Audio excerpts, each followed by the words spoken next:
You will hear a number of different recordings, and you will have to answer questions on what you hear.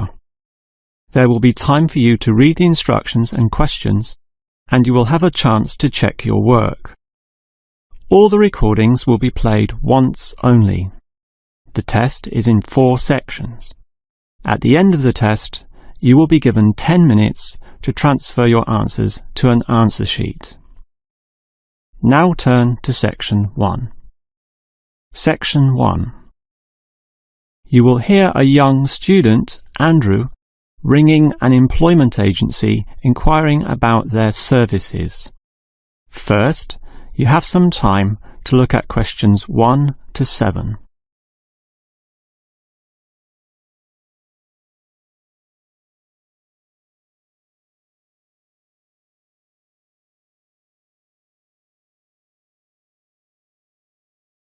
You will see that there is an example that has been done for you.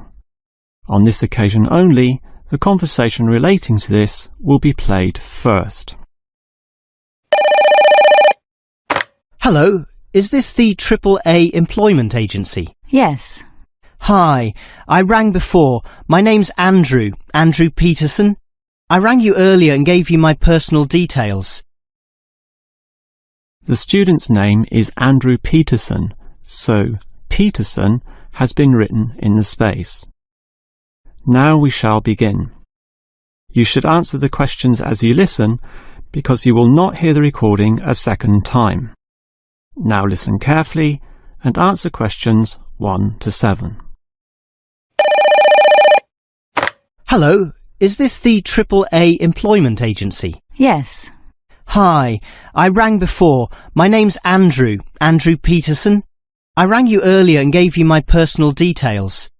If you remember, I'm that student looking for work during the summer holidays. Oh, sure.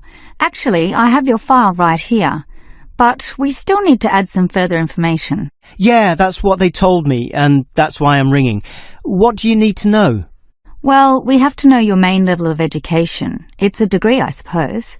Yes, but I'm still doing it in engineering. It's quite interesting. Some of my friends are studying computing, though, so I'm interested in that also. Well, I'll just write in your main degree subject, engineering. We usually have a demand in computing, though. Have you worked with computers before? No, I just do some programming for fun at the university, but I almost got a job as a computer designer once.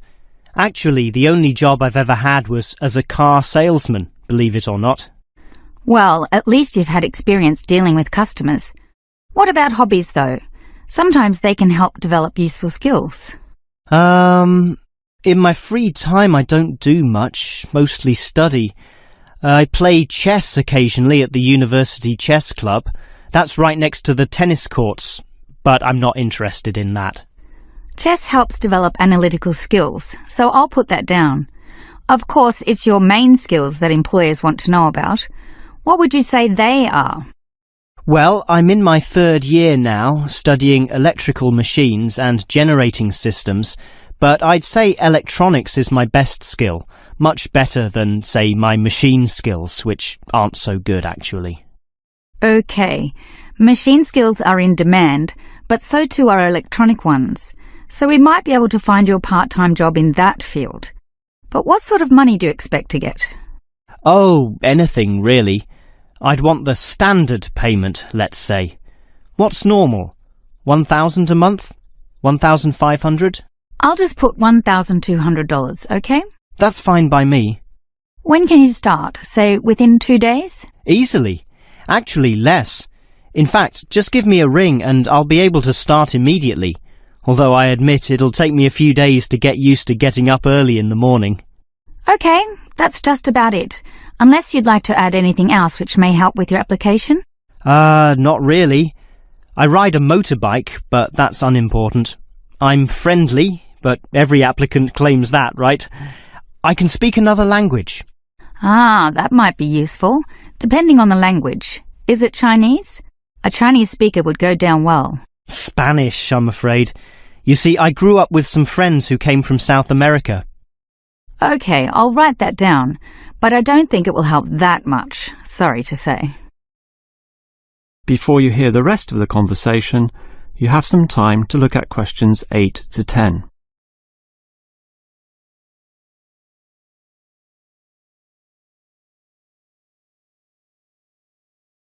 Now listen and answer questions 8 to 10. Well, thanks for your help, and hopefully I'll get a job soon. But can I just ask one more question? Sure.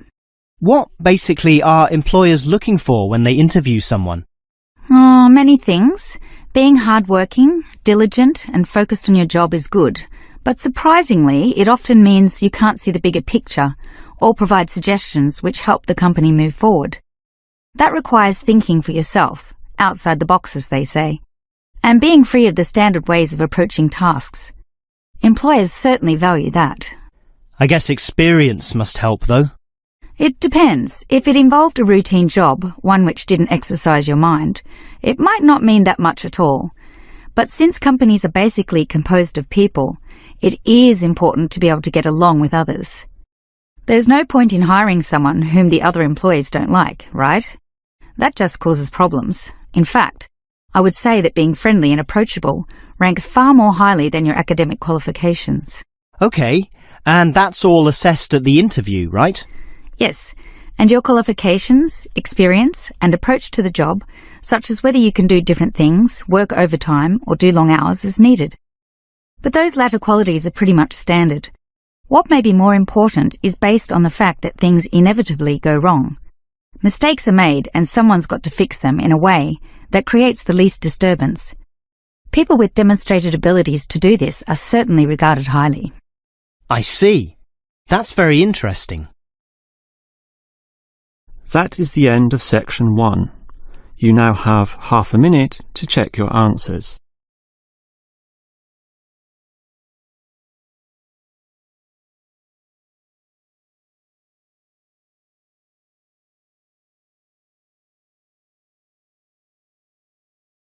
Now turn to section 2. Section 2. You will hear the manager of the fitness centre giving information about the centre to some new customers. First, you have some time to look at questions 11 to 15.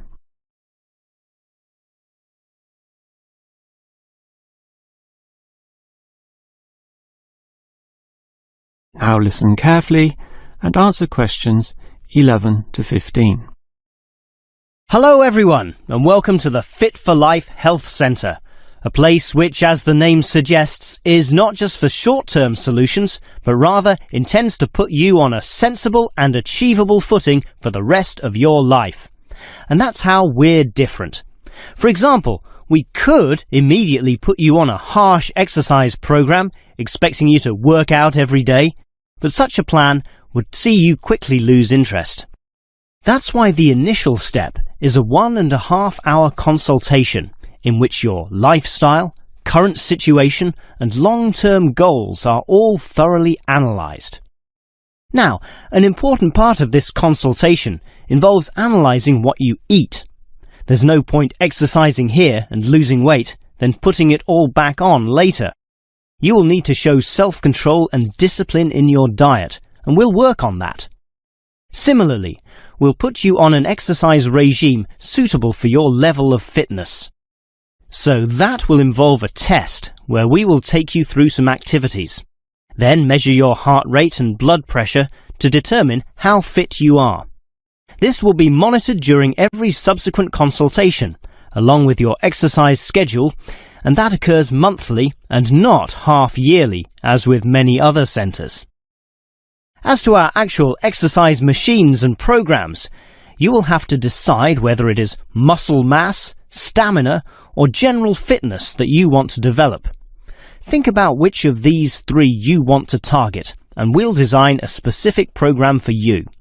But remember, bulging muscles aren't necessarily suitable for everyone. Sometimes it's better to think in terms of 2 simple concepts: muscle definition and stamina, or, if you are female, being fit and healthy, in both mind and body. Before you hear the rest of the talk, you have some time to look at questions 16 to 20.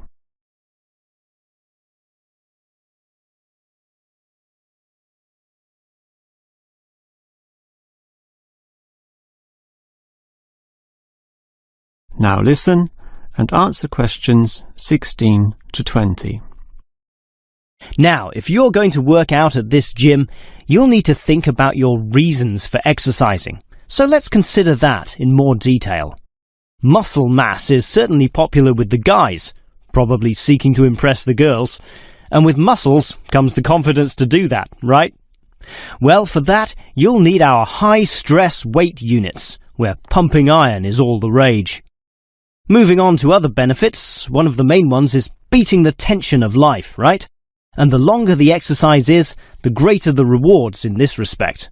Thus, playing squash can certainly help, and so can swimming.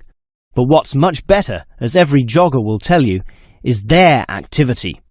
So we have ample jogging machines and they're always popular. They can provide good fitness too, as can the yoga classes.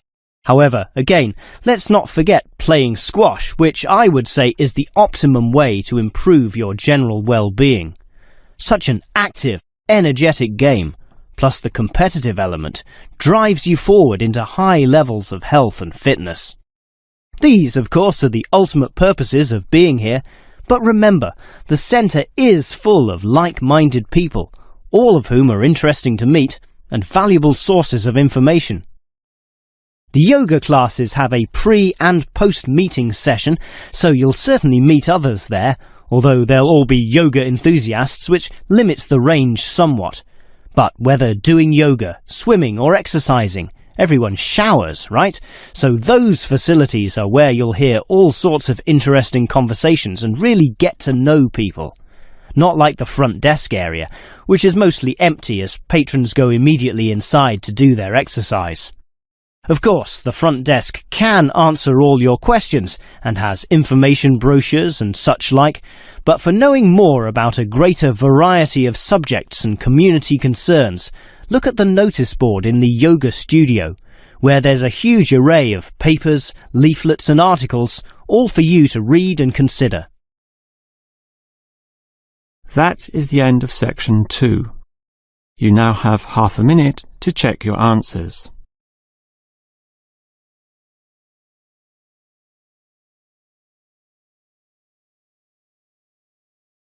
Now turn to section 3. Section 3. You will hear 2 faculty directors talking about which person in their university to promote. First, you have some time to look at questions 21 to 25.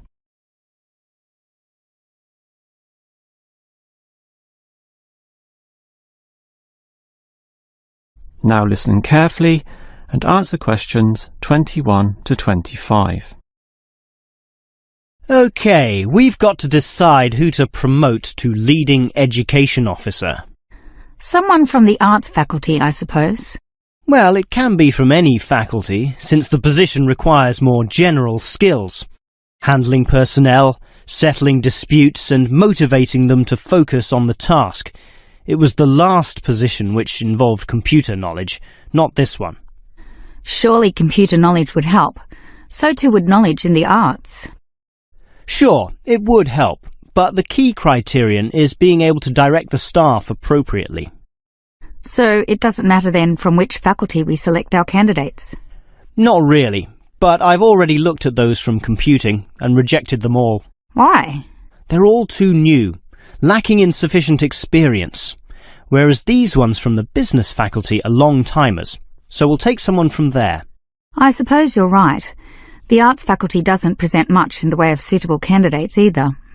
But we'll still have to train the person, teach the ropes, as they say, and he or she will have to expect to do overtime as needed. Of course, it can get so busy that if we were open on the weekend, they'd have to work then as well. Just as well we're a Monday to Friday university, right? Right. But are you sure these people will actually want the job? The salary isn't such an improvement on their current ones. I know, but there are benefits. You get overtime rates, a nice place to put your car, as well as additional petrol money if you drive for company purposes, which they'll probably be required to do. But those benefits are quite limited, especially given all the work and responsibility involved. People often don't like that. They prefer the creative freedom of less senior teaching positions. Yeah, I know. But these candidates should realise that if they do this job well, there'll be more promotions down the line. You know how everyone likes having their own office, right? Sure. Well, that would come after a few years, if they're prepared to work hard and grow with the university. Yes, that should attract these people. Before you hear the rest of the conversation, you have some time to look at questions 26 to 30.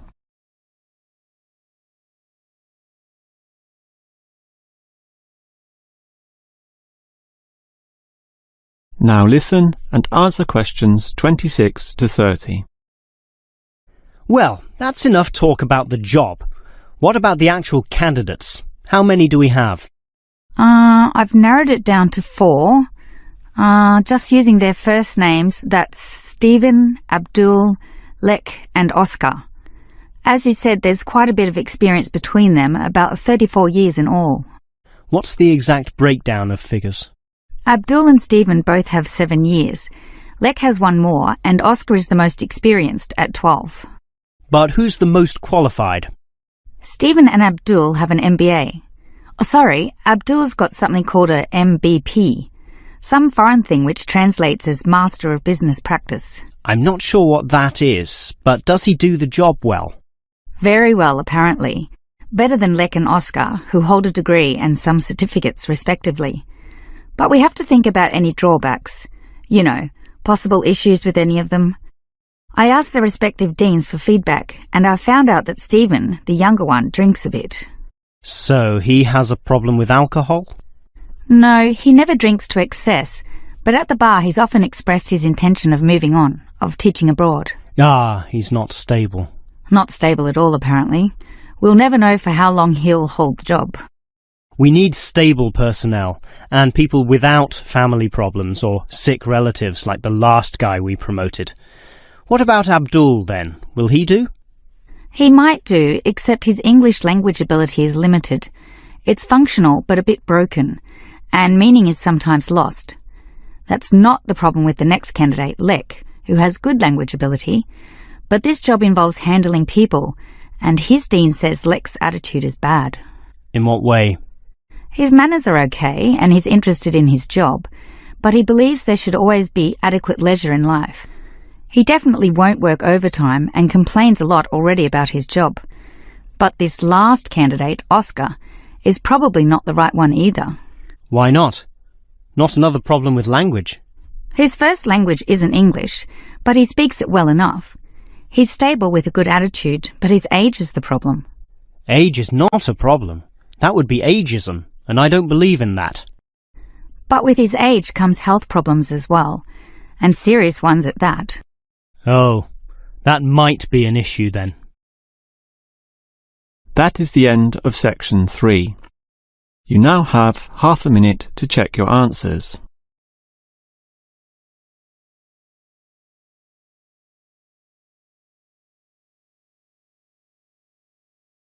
Now turn to section 4. Section 4. You will hear a lecturer talking about caves. First, you have some time to look at questions 31 to 33.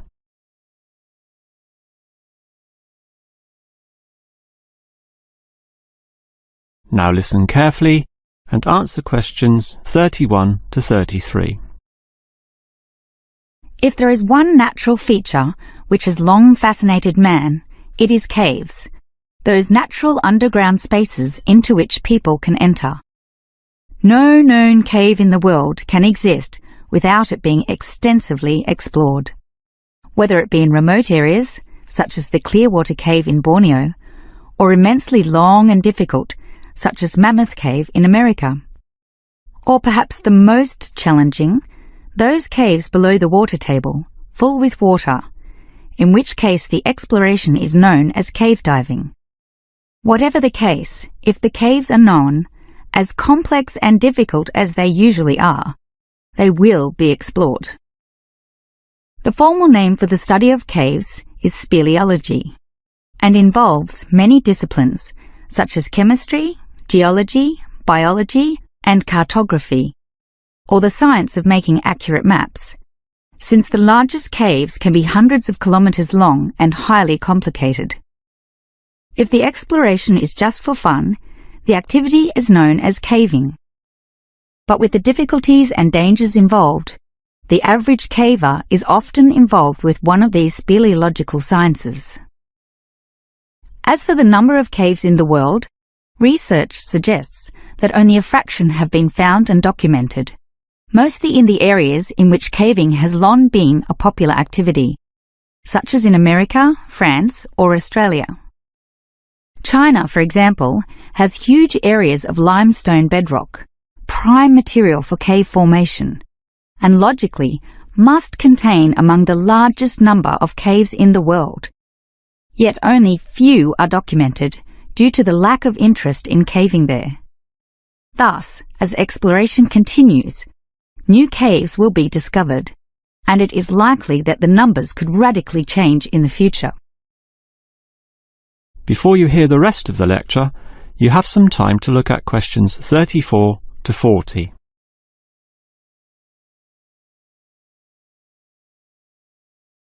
Now listen and answer questions 34 to 40. With caves being such mysterious and intriguing places, the obvious question concerns how they form. The most common cause is the effect of slightly acidic water in a process called dissolution. Here, water seeps into the ground and down through rock masses. If this rock is soluble, the water dissolves some of it, and over time, the passage expands to become a cave or cave system. The largest and most common of these involves limestone, although other materials are possible, including gypsum, marble, and even salt. Now, if the cave is formed at the same time as the rock, it is called a primary cave, and the most common of these are lava tubes. When lava from volcanoes flows downhill, the topmost surface cools and solidifies first, leaving the hotter lava to continue to flow beneath. If most of this eventually flows out, a hollow tube is left. The country, Iceland, has some excellent caves of this type, and even far-flung Australia has a few. Finally, there are sea caves, formed from waves pounding into coastal cliffs and eroding into fault lines or softer rock. These caves are usually the shortest, about 50 metres at most, since the erosive action of the waves can only reach a certain distance. However, it is limestone caves which will always be the most interesting. This is due to the presence of limestone formations. As the groundwater seeps downward through the ceiling of the caves, it encounters a different pressure and temperature, causing it to deposit a small amount of its dissolved calcium carbonate. Over time, through the action of millions of drops, this deposition process results in ever-growing masses, known as stalactites, if hanging from the ceiling, or stalagmites, if growing from the floor. Alternatively, the water may flow over a large surface of rock, forming flowstone, and with other sorts of processes, can result in beautiful milky white formations of astonishing complexity. One of the best examples of this, as well as of what surprising discoveries may yet await, is the Lechu Gila Cave in New Mexico. In the 1950s, some cavers heard the sound of wind underneath some large boulders on the cave floor, a clear sign of a deeper passageway. It took until 1984 for a group of cavers to gain permission to start digging, and 2 years later, in 1986, they broke through into a walkable passageway, unlocking one of the longest cave systems in the world, the deepest in America, and some of the most beautiful formations ever found. Unusually, many of these were yellow with sulfur, suggesting that the caves were a result of hydrogen sulfide from nearby oil deposits. This was forced through fracture lines, combining with existing groundwater to form sulfuric acid, dissolving the limestone from the bottom up instead of the normal top-down seepage which characterizes most limestone cave formations. That is the end of section 4.